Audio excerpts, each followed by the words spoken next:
Today we're starting the groundworks for a ground source heat pump. We have 4 300-metre loops going into the ground and 75 metres of header pipe coming away. And for this job we are using a trenching machine. It's giving us a lot less mess, a lot cleaner cut, and the pipe work can just go straight into the ground. We have one excavated hole where all of the ground loops come back together and will join via the manifold chamber to the header pipe work, and from there, once again, the trenching machine just runs away, cutting neat slots across the ground.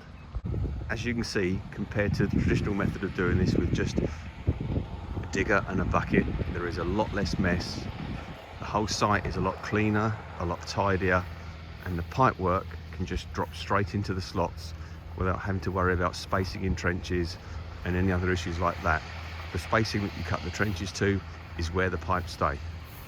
As you can see on this section, if we align the trenching machine correctly, as it cuts one hole, the spoil goes out and fills the previous one. So we cut one trench, get the pipe into that, set the machine to cut the second trench, and it's already backfilling the first trench, keeping the whole site clean and tidy. And here we are with the trenching machine running along, cutting a slot for the next ground loop to go into.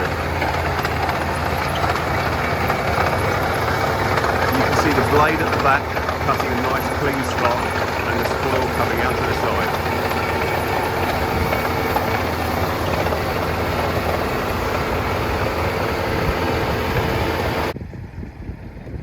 And now you can see the pipe just drops back into the slot that's been cut. Quickly, cleanly, minimal fuss, minimal mess, all the way up. And having got to this stage, we simply join up the two trenches at the end, the two slots, with the larger digger.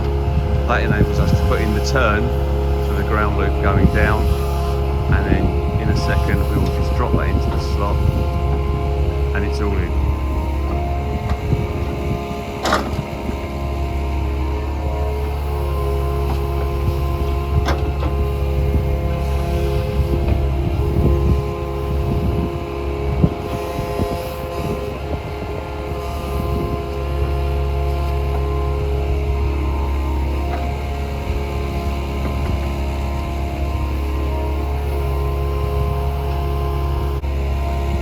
There we are, one ground loop in and almost completed.